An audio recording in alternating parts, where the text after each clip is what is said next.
पर नजर डाल लेते हैं। यहाँ पर काफी एक्शन आज के ट्रेडिंग सेशन में दिखा है। नोमुरा की रिपोर्ट आई है पावर सेक्टर पर, जिसके चलते टाटा पावर में करीब 4% की तेजी दिखी है और जेएसडब्ल्यू एनर्जी इस स्टॉक में भी करीब 5% की तेजी। दोनों ही स्टॉक्स पर खरीदारी की राय। जेएसडब्ल्यू एनर्जी पर 885 रुपीज प्रति शेयर का लक्ष्य और टाटा पावर पर 560 रुपए प्रति शेयर का लक्ष्य नोमुरा ने दिया है। नोमुरा का मानना है कि 16% का एबिटा सीएजीआर कंपनी रिपोर्ट कर पाएगी। Tata power renewable energy capacity भी बढ़ती हुई नजर आ सकती है और ऑर्डर बुक पोजीशन भी काफी स्ट्रांग है। जेएसडब्ल्यू एनर्जी की बात करें तो यहां पर उनका मानना है कि करीब 38% का एबिटा सीएजीआर कंपनी FY24 से 27 के पीरियड में रिपोर्ट कर पाएगी। तो उनका नजरिया पावर सेक्टर की दोनों ही कंपनियों पर काफी नेगेटिव है, पॉजिटिव है। अर्निंग्स पोटेंशियल भी काफी अच्छा है, जिसके चलते उन्होंने खरीदारी की राय और काफी अच्छे लक्ष्य भी रखे हैं। अमोल, आपसे पूछना चाहूंगी पावर सेक्टर की इन दोनों कंपनियों पर आपकी क्या राय रहेगी, जेएसडब्ल्यू एनर्जी और टाटा पावर?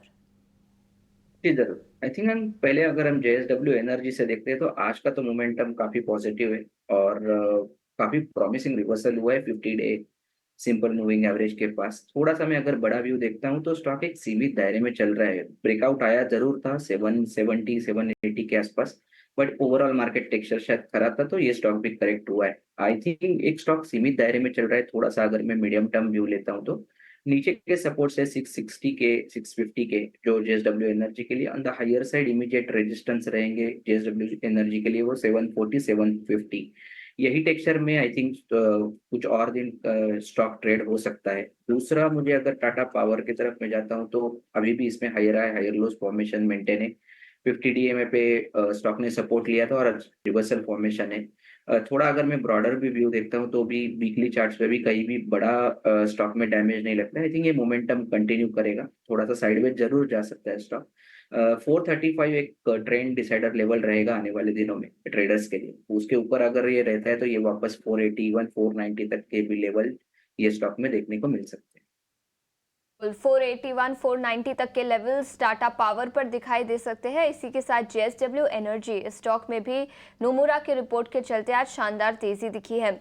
इसके अलावा ओला इलेक्ट्रिक के स्टॉक पर भी फोकस करेंगे। याद रखें कल की ट्रेडिंग सेशन में भारी 8% की गिरावट दिखी थी और कल कंपनी को शो कॉज नोटिस भी मिली है सेंट्रल कंज्यूमर प्रोटेक्शन अथॉरिटी से, जहां पर उनका मानना है कि रिलायबल सर्विसेज नहीं दी जा रही कस्टमर को, जिसके चलते ये शो कॉज नोटिस कंपनी को 15 दिन में इसका जवाब भी देना होगा। स्टॉक में सुबह देखें तो गिरावट दिखी थी, लेकिन फिर उसके बाद स्टॉक रिकवर हो चुका है। अब करीब 1.5% की तेजी के साथ कारोबार।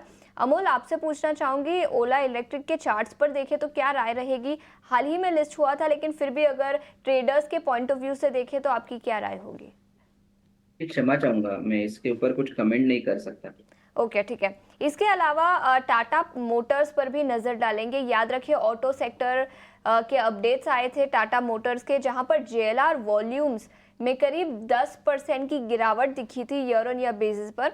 इसी के साथ यूबीएस की रिपोर्ट आई है, जहां उन्होंने बिकवाली की राय रखी है। 825 रुपए प्रति शेयर का लक्ष्य टाटा मोटर्स पर दिया है। उनका मानना है कि चाइना में जो स्लोडाउन है उसका इम्पैक्ट टाटा मोटर्स की बिक्री पर दिखाई दे सकता है। इसी के साथ प्रीमियम कार सेगमेंट में भी थोड़ी सी कमजोरी दिखेगी और ग्लोबल कार मेकर्स पर ही उनका नजरिया काफी पॉजिटिव है, जिसके चलते टाटा मोटर्स में आज के ट्रेडिंग सेशन में करीब 1.5% की गिरावट है। अमोल, क्या राय होगी टाटा मोटर्स के चार्ट्स पर? जी, अगर हम थोड़ा-सा ब्रॉडर व्यू देखते हैं तो कंसिस्टेंटली स्टॉक 2 महीने से करेक्शन में ही है। In fact 200 day simple moving average के नीचे भी स्टॉक कंफर्टेबली ट्रेड हो रहा है। करेक्ट ज़्यादा हुआ है, ओवरसोल्ड ज़रूर है। यहाँ पे आई थिंक रिवर्सल के लिए एक ड्यू है, बट इमीडिएट में अगर मैं शॉर्ट टर्म में देखता हूँ या ट्रेडिंग पॉइंट ऑफ व्यू से देखता हूँ, तो आज का जो डे लो है या ₹900 का जो लेवल रहेगा, वो आई थिंक इम्पोर्टेंट रहेगा। अगर ये लेवल सस्टेन करता है तो आई थिंक एक टेक्निकल बाउंस बैक के लिए स्टॉक ड्यू है। ऑन द हायर साइड ये 940 या 950 जहाँ पे 200 डे सिंपल मूविंग एवरेज आएगा, वहां तक ये टेक्निकल बाउंस बैक स्टॉक में आने के चांसेस फिलहाल तो चार्ट्स में दिख के आ रहे हैं। ठीक है, तो ये है रणनीति टाटा मोटर्स पर। आपको